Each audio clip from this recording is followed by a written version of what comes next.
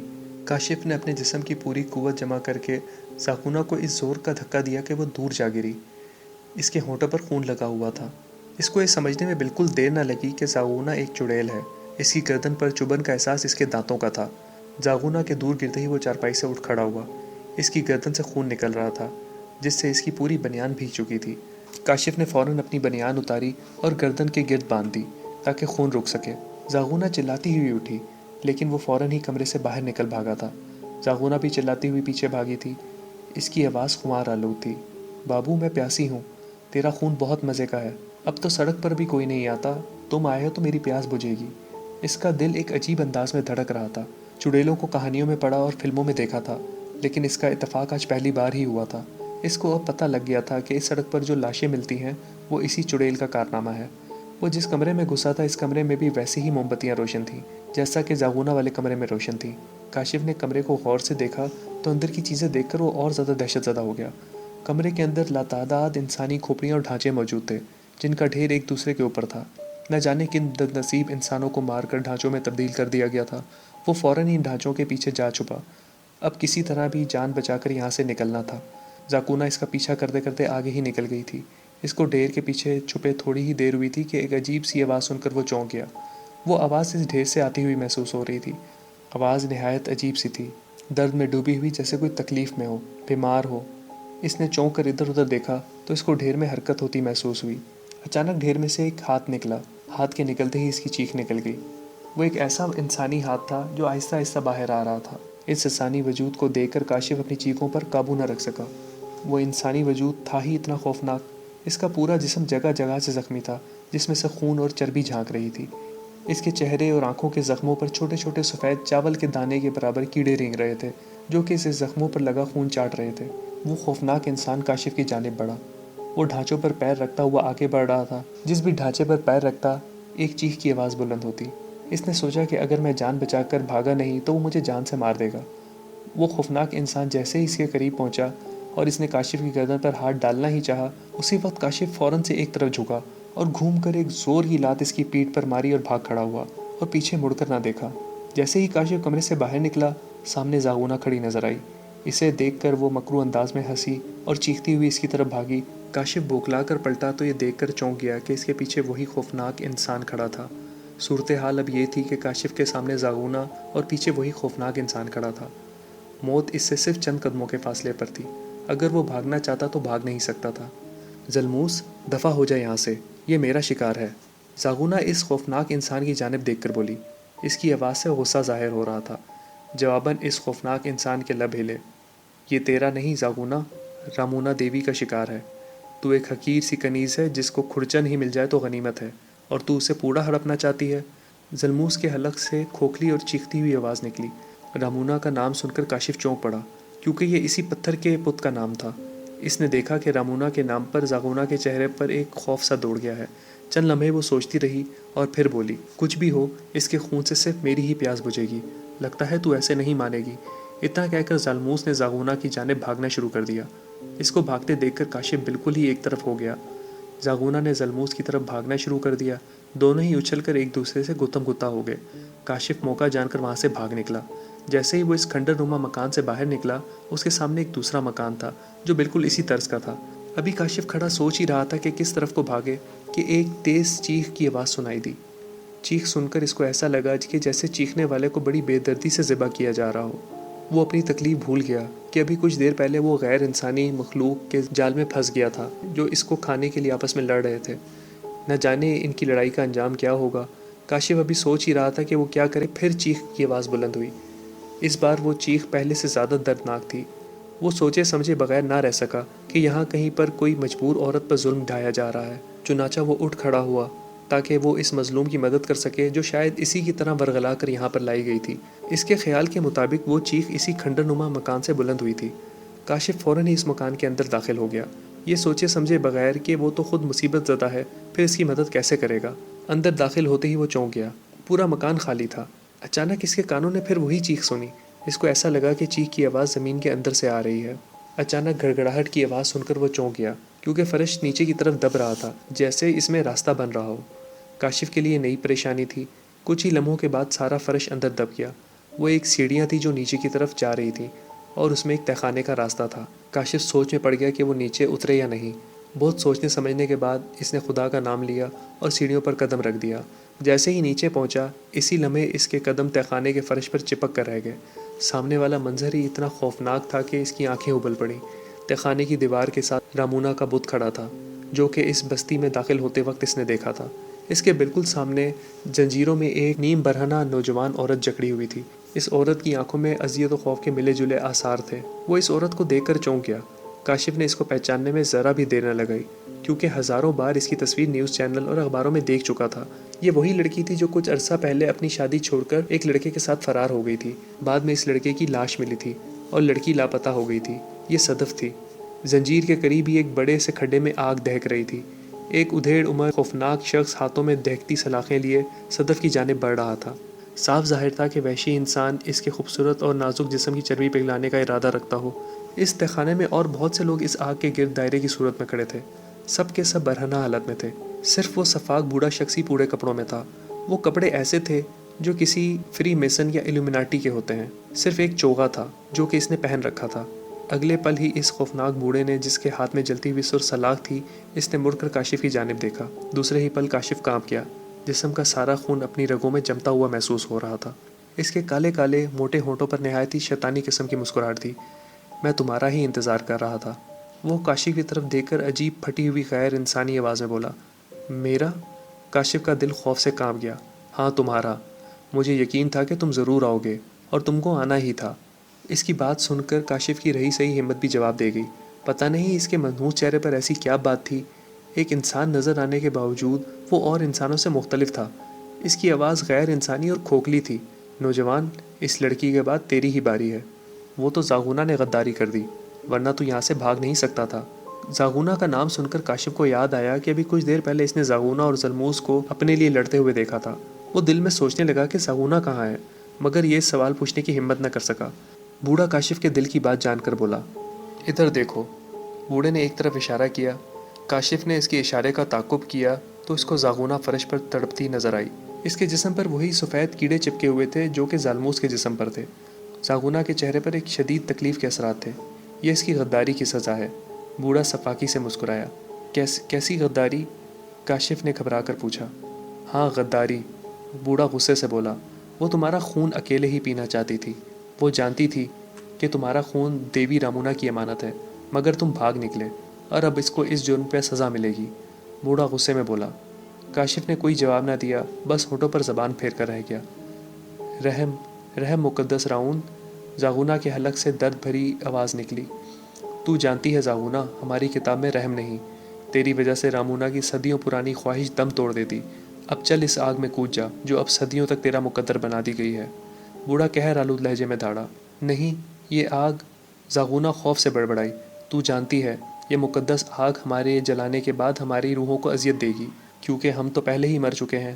بوڑھا بڑبڑایا، مر چکے ہیں؟ کاشف چونکا، ہاں نوجوان، بہت سال پہلے اس بستی میں طاعون کی بیماری پھیلی تھی جس سے سارے لوگ مارے گئے تھے۔ کیونکہ ہم لوگ ڈکیت تھے اس لیے حکومت نے ہماری مدد نہیں کی تھی، اور کوئی امداد نہ ملنے کے سبب سب کے سب لوگ مارے گئے۔ ہم شروع سے ہی مقدس رامونا کے پجاری تھے۔ رامونا کے لیے خون فراہم کرنا ہماری ذمہ داری تھی، اس لیے جو بھی ہمارے شکنجے میں پھنس جاتا وہ رامونا کی بھینٹ چڑھ جاتا۔ طاعون کی وجہ سے ہم لوگ مارے گئے، مگر ہماری روحوں کو مقدس رامونا نے فنا ہونے نہیں دیا۔ پھر ہم باہر کے لوگوں سے بدلہ لینے لگے۔ لوگ اپنی گاڑیوں میں یہاں آتے، ہم ان کے جسم کا سارا خون پی لیتے اور لاش لوگوں میں خوف پیدا کرنے کے لیے سڑک پر چھوڑ دیتے۔ اس کی بات سن کر کاشف کی آنکھیں خوف سے ابل پڑی۔ وہ سمجھ گیا تھا کہ وہ اس خون پینے والی خون آشام روحوں کے چکر میں پھنس گیا تھا۔ بوڑھا چند لمحے تک زاغونا کو دیکھتا رہا اور پھر بولا، زاغونا، آگ میں چھلانگ لگا دو ورنہ تمہاری سزا کی مدت بڑھا دی جائے گی۔ دوسرے ہی پل زاغونا تڑپتے ہوئے اٹھی اور مرے مرے قدموں سے اس کھڈے میں چھلانگ لگا دی جس میں آگ دہک رہی تھی۔ زاغونا کے کھڈے میں گرتے ہی تہخانے کا گھٹا گھٹا ماحول غیر انسانی چیخوں سے گونج اٹھا۔ منظر بہت خوفناک تھا، جس کو سن کر صدف کی چیخ نکل گئی۔ صدف کی چیخ سن کر وہ خوفناک مردہ بوڑھا صدف کی طرف مڑا اور بوڑھا دوبارہ جلتی ہوئی سلاخیں لیے صدف کی جانب بڑھنے لگا۔ صدف کا چہرہ خوف سے پیلا پڑ گیا۔ وہ کاشف کی جانب ایسے دیکھ رہی تھی جیسے وہ اسے مدد مانگ رہی ہے، لیکن اس کے باوجود کاشف اس کی مدد نہیں کر سکا۔ دیکھتے ہی دیکھتے اس خونی بوڑھے نے وہ سلاخیں صدف کی گردن میں ڈال دیں۔ صدف کی ایک زوردار چیخ نکلی اور خون کا فوارہ سا پھوٹ پڑا۔ کمرے کے گھٹے ہوئے آصف زدہ ماحول میں جلے ہوئے گوشت کی بو پھیلنا شروع ہو گئی۔ صدف کی پھٹی پھٹی آنکھیں باہر کی طرف ابل پڑیں اور پھر اس کی گردن ایک طرف کو جھک گئی اور اس نے دم توڑ دیا۔ صدف کی عبرتناک موت دیکھ کر کاشف کی آنکھوں میں آنسو آ گئے۔ وہ چاہنے کے باوجود بھی صدف کو نہیں بچا سکا، لہٰذا اب اس کو اپنی جان کی فکر پڑ گئی تھی۔ وہ یہ منظر دیکھ کر وہاں سے بھاگ نکلا۔ رک جاؤ، کہاں جا رہے ہو؟ اس نے اپنے پیچھے سے بوڑھے خوفناک انسان کی کھوکھلی اور غیر انسانی آواز سنی، لیکن اس کی پرواہ نہ کی۔ بس وہ تو اس منحوس جگہ سے نکل جانا چاہتا تھا۔ کاشف کو ایسا لگا جیسے اس کے پیچھے بہت سے اندیکھے سائے لگ گئے ہوں۔ بھاگتے بھاگتے اس نے ایک بار پیچھے مڑ کر دیکھا تو دوسرے ہی پل اس کی آنکھوں سے خوف ظاہر ہونے لگا تھا۔ وہ انسانی ڈھانچے تھے جو کہ تعداد میں بہت زیادہ تھے اور اس کے پیچھے چلاتے ہوئے بھاگ رہے تھے۔ سب سے آگے وہی خوفناک بوڑھا چلاتا ہوا بھاگ رہا تھا۔ وہ آگے آگے تھا اور خونی ڈھانچے اس کے پیچھے تھے۔ کچھ ہی لمحوں کے بعد کاشف رامونا کے اس بت کے پاس پہنچ گیا جو اس نے بستی میں داخل ہوتے وقت دیکھا تھا۔ کاشف اس بت کے پیچھے جا کر بیٹھ گیا۔ ڈھانچے اب کافی پیچھے رہ چکے تھے، رات بھی کافی گہری ہو گئی تھی۔ اس کو امید تھی کہ وہ اتنی جلدی نہیں پکڑا جائے گا۔ اس کے اندازے کے مطابق رات کے تقریباً 2 بج رہے ہوں گے۔ وہ بت کے پیچھے بیٹھا ہوا تھا۔ شدید تھکن اور پیاس سے اس کا برا حال تھا۔ اس کو بیٹھے ہوئے تھوڑی ہی دیر ہوئی تھی کہ اچانک اس کو صدف کا خیال آیا، جس کی آنکھوں میں شادی کے ارمان مچلے تھے، مگر ان خونی بھیڑیوں نے وقت سے پہلے ہی ان ارمانوں کو ہمیشہ کے لیے ختم کر دیا تھا۔ کاشف کو بیٹھے انہی سوچوں میں گم کافی دیر ہو چکی تھی۔ اس نے بت سے ٹیک لگائے ہوئے انگڑائی ہی لی تھی کہ اچانک بت کی دیوار ایک گڑگڑاہٹ سے پیچھے کی طرف ہٹ گئی۔ کاشف کا پیر پھسلا اور وہ لڑکتا ہوا نیچے جا گرا۔ نیچے گرتے ہی راستہ بند ہو گیا۔ راستہ بند ہوتے ہی خوب اندھیرا چھا گیا۔ کاشف کرا کر اٹھا اور آنکھیں پھاڑ کر دیکھنے کی کوشش کرنے لگا، مگر کچھ دکھائی نہ دیا۔ اچانک عجیب سی ناگوار بو محسوس ہوئی، جیسے جمے ہوئے خون سے آتی ہے۔ یا الہی، یہ کیا ماجرا ہے؟ کہیں ایسا نہ ہو کہ یہاں کے واقعات مجھے پاگل کر دیں۔ کاشف خود بخود بڑبڑانے لگا۔ اچانک روشنی کی ایک ننھی سی کرن نظر آئی، بالکل کسی جگنو کی طرح چمکی تھی۔ پھر یہ روشنی بڑھنے لگی۔ وہ روشنی اتنی بڑی کہ اس جگہ کی ہر چیز بہت واضح نظر آنے لگی۔ جو کچھ کاشف کو نظر آیا، اس کو دیکھ کر وہ دہشت زدہ ہو گیا۔ وہ ایک تنگ اور تاریک کمرہ تھا، جس کی دیواروں پر عجیب و غریب قسم کے جانوروں کی تصویریں لٹکی ہوئی تھیں۔ اس تاریک کمرے میں سنگ مرمر کے چبوترے پر ایک تابوت رکھا تھا، جس کا ڈھکن کھلا تھا۔ تابوت کے بالکل سرانے ایک لاش مجسمے کی طرف سر جھکائے کھڑی تھی۔ اس کے پھیلے ہوئے ہاتھوں میں پتھر کا کوئی برتن موجود تھا، جو کہ جھکا ہوا تھا۔ اس برتن سے بوند بوند کر کے خون اس تابوت میں گر رہا تھا۔ تابوت کے چاروں پایوں پر موم بتیاں روشن تھیں۔ موم بتیاں بالکل ویسی ہی تھیں جیسے اس نے زاغونا کے کمرے میں دیکھی تھیں۔ فرق صرف اتنا تھا کہ وہ موم بتیاں 4 چھوٹے چھوٹے شمع دانوں میں روشن تھیں۔ کاشف نے ڈرتے ڈرتے اس تابوت میں جھانکا تو خوف سے اس کی کپکپی چھوٹنے لگی۔ تابوت کے اندر انسانی لاش موجود تھی، جو کہ کسی عورت کی تھی۔ وہ لاش بالکل تازہ تھی، ایسا لگتا تھا کہ اس لاش کو ابھی ابھی یہاں لایا گیا ہو۔ لاش کا منہ کھلا تھا، جس میں وہ خون قطرہ قطرہ کر کے گر رہا تھا۔ دیکھنے میں وہ منظر نہایت ہی خوفناک تھا۔ کاشف حیرت اور خوف سے خوفناک منظر دیکھ ہی رہا تھا کہ اچانک اس تابوت کے پاس کھڑی لاش کے حلق سے ایک ڈراؤنی آواز بلند ہوئی۔ آواز سنتے ہی اس کے حلق سے چیخ نکلی۔ کاشف نے بھاگنا چاہا لیکن اس کے پیر جیسے زمین سے چپک گئے تھے۔ اس لاش نے کاشف کی جانب گردن گھمائی۔ اس کی آنکھیں دیکھ کر اس کے حلق سے چیخ نکل گئی۔ وہ آنکھیں اس کو جلتی ہوئی نظر آئی تھیں۔ لاش غیر انسانی آواز میں کاشف سے بولی، تم صرف مر کر یہاں سے نکل سکتے ہو، اس لیے چپ چاپ اپنے آپ کو بستی کی روحوں کے حوالے کر دو۔ اس کی بات پر کاشف نے ایک طویل سانس لی اور دل میں سوچا کہ یوں ڈرتے رہنے سے کچھ نہیں ہوگا۔ مرنا تو ہے، کیوں نہ مقابلہ کر کے مروں، شاید بچنے کی کوئی صورت نظر آ جائے۔ زندگی اور موت میرے خدا کے ہاتھ میں ہے، تم بدروحوں کے نہیں۔ میری موت ہے تو کوئی بچا نہیں سکتا، اور زندگی ہے تو کوئی مار نہیں سکتا، اس لیے میں لڑوں گا اور بھاگنے کی کوشش کرتا رہوں گا، کاشف نے غصے بھری آواز میں کہا۔ اچانک وہی آواز پھر سے اس کے کانوں سے ٹکرائی، ٹھیک ہے تو پھر کوشش کر کے دیکھ لو۔ آج تم وہ آخری انسان ہو جس کے خون سے رامونا زندہ ہوگی، کبھی نہ مرنے کے لیے۔ اتنا سننا تھا کہ کاشف کانپ گیا۔ وہ سوچ ہی رہا تھا کہ وہ کیا کرے۔ اس نے دیکھا کہ بہت سے ڈھانچے اور وہ بوڑھا کاشف کو تہخانے کے اندر آتے دکھائی دیے۔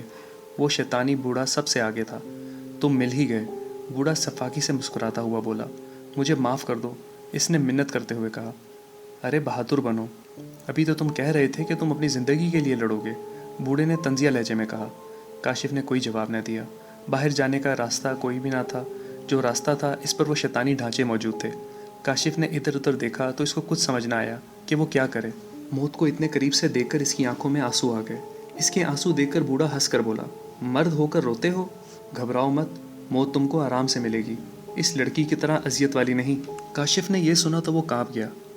اس کو یقین ہو گیا کہ اگر اس کی موت ہے تو کوئی اس کو بچا نہیں سکتا، اور زندگی ہے تو کوئی مار نہیں سکتا۔ اس نے ادھر ادھر دیکھا۔ اس کی نظر شمع دانوں پر پڑی جن میں موم بتیاں روشن تھیں۔ اس نے آگے بڑھ کر فوراً سے ایک شمع دان کو اٹھا لیا۔ جیسے ہی اس نے شمع دان کو اٹھایا تو اسے پہلی بار اس خوفناک بوڑھے کی منحوس آنکھوں میں خوف نظر آیا۔ چھوڑ دو اس مقدس شمع کو، بوڑھا خوفزدہ لہجے میں بولا۔ کاشف کو سمجھ نہیں آیا کہ اس شمع کی کیا حیثیت ہے جو اس کے چھوتے ہی بوڑھا اس قدر خوفزدہ نظر آ رہا ہے۔ مجھے جانے دو ورنہ میں اس شمع کو توڑ دوں گا، کاشف نے دھمکی دیتے ہوئے جواب دیا۔ اس نے شمع کو اس طرح اٹھایا جیسے توڑ دے گا۔ نہیں، یہ توڑنا مت ورنہ ساری محنت مٹی میں مل جائے گی، رامونا دیوی زندہ نہیں ہو سکے گی، بوڑھے نے خوفزدہ لہجے میں کاشف سے کہا۔ ٹھیک ہے پھر مجھے جانے دو۔ نہیں، جانے کا خیال دل سے نکال دے، اتنا کہہ کر بوڑھا چلاتے ہوئے اپنے ڈھانچوں سے بولا، چھین لو اس سے یہ مقدس شمع۔ یہ دیکھ کر کاشف بوکھلا گیا۔ اس سے پہلے کہ وہ کچھ کرتا، ڈھانچوں نے آگے بڑھ کر اسے پکڑ لیا۔ ڈھانچوں نے جیسے ہی اس کو پکڑا، اس کے حلق سے چیخ نکلی، ساتھ ہی اس کی گردن کا زخم کھل گیا اور خون نکلنے لگا، جو کہ تابوت کے ساتھ کھڑی ہوئی لاش نے اپنے برتن میں ڈالنا شروع کر دیا۔ جیسے ہی اس نے خون کے چند قطرے تابوت میں پڑی ہوئی لاش کے ہونٹوں میں گرائے تو اس میں ہلکی سی حرکت پیدا ہوئی تھی جس کو کوئی نہ دیکھ سکا۔ اچانک ڈھانچوں نے کاشف کو دھکا دیا۔ دھکا لگتے ہی اس کے حلق سے چیخ نکلی اور اس کے ہاتھ سے شمع چھوٹ گئی۔ شمع کے نیچے گرتے ہی آگ بھڑک اٹھی۔ آگ کے بھڑکتے ہی اس نے بوڑھے کی آنکھوں میں خوف دیکھا۔ تہخانے کی محدود فضا غیر انسانی چیخوں سے گونج اٹھی تھی، ساتھ ہی ساتھ ڈھانچوں میں بھی آگ بھڑک اٹھی۔ آگ نے اس منحوس بوڑھے کو بھی نہیں بخشا تھا۔ وہ لاش جو ممی کی طرف سر جھکائے کھڑی تھی وہ بھی آگ کے شعلوں سے محفوظ نہیں تھی۔ کاشف موقع جان کر بھاگ کھڑا ہوا۔ بھاگتے ہوئے صرف اس نے اتنا دیکھا تھا کہ آگ کے بھڑکتے ہوئے شعلوں میں ڈھانچے ٹوٹ ٹوٹ کر گر رہے ہیں۔ آگ بہت بڑھ چکی تھی۔ کچھ ہی دیر میں کاشف باہر نکل آیا۔ اس کا رخ اپنی گاڑی کی طرف تھا۔ گاڑی اسی حالت میں سڑک پر کھڑی تھی۔ اس نے خدا کا نام لے کر چابی گھمائی تو تھوڑی ہی محنت کے بعد گاڑی سٹارٹ ہو گئی۔ یہ چیز دیکھ کر کاشف حیران تھا کہ جب گاڑی رکی تو گاڑی کا فیول میٹر 0 تھا۔ اب فیول اتنا تھا کہ وہ بآسانی گھر پہنچ سکتا تھا۔ ہو نہ ہو یہ انہی روحوں کا جادو تھا جو ہر گزرنے والی گاڑی کو اسی طرح روکا کرتے تھے۔ کاشف نے دل ہی دل میں اپنے خدا کا شکر ادا کیا۔ اس نے وہاں سے نکلنے میں بہت تیزی دکھائی تھی۔ اس سے خوشی تھی کہ یہ سڑک شیطانی طاقتوں سے پاک ہو چکی ہے۔ شاید یہ اس کی بھول تھی۔ گاڑی تھوڑی ہی آگے گئی ہوگی کہ اس کو سڑک کے درمیان کوئی کھڑا نظر آیا۔ کاشف اس کو دیکھ کر چونک گیا اور اس کو پہچاننے میں دیر نہ لگی۔ وہ زخمی حالت میں صدف موجود تھی۔ کاشف کی اپنی حالت خود بھی اتنی اچھی نہ تھی، لیکن اس نے پھر بھی گاڑی کو روکا اور صدف کو گاڑی میں بٹھا لیا اور گاڑی چلا دی۔ کاشف نے محسوس کیا کہ صدف کو ہسپتال کی ضرورت ہے۔ ہم ہسپتال جا رہے ہیں، پھر تم اپنے گھر والوں کو بلا لینا۔ صدف نے سر ہلا دیا اور باہر کی طرف دیکھنے لگی۔ اس نے صدف کی آنکھوں میں عجیب سی وحشت دیکھی تھی، عجیب سی درندگی۔ اچانک کاشف نے کار میں لگے بیک ویو مرر کی طرف دیکھا اور چونک پڑا۔ بیک ویو مرر کا رخ صدف کی جانب تھا، لیکن اس میں صدف کا عکس کہیں نہیں دکھائی دے رہا تھا۔ کاشف نے خوفزدہ نظروں سے صدف کی جانب دیکھا اور اسی وقت گاڑی روک دی۔ صدف نے خوفناک مسکراہٹ سے کاشف کی طرف دیکھا اور بولی، رامونا کا جسم تو ختم ہو گیا، مگر اس کی روح زندہ ہے جو اب اس جسم میں موجود ہے۔ کاشف نے یہ سنا تو اس کے حلق سے چیخ نکل گئی۔ صدف کے زخمی ہاتھ اس کی گردن کی جانب بڑھ رہے تھے۔ دوسرے دن پولیس نے کاشف کو اس حالت میں پایا کہ وہ حلق پھاڑ پھاڑ کر چلا رہا تھا۔ اس کا ذہنی توازن خراب ہو چکا تھا اور وہ پاگل ہو چکا تھا۔ کار میں صدف بے ہوش حالت میں پائی گئی تھی اور اس کو ہسپتال میں ایڈمٹ کر دیا گیا تھا۔ کوئی یہ نہیں جانتا تھا کہ صدف کے روپ میں رامونا اس دنیا میں واپس آ چکی تھی، بربادی اور تباہی پھیلانے۔ یہ تھی دوستو آج کی ہارر سٹوری۔ امید کرتا ہوں آپ کو ضرور پسند آئی ہوگی۔ کائنڈلی لائک، سبسکرائب اور شیئر ضرور کیجیے گا۔ ملتے ہیں ایسی ہی نیکسٹ انٹرسٹنگ سٹوری میں۔ اللہ حافظ۔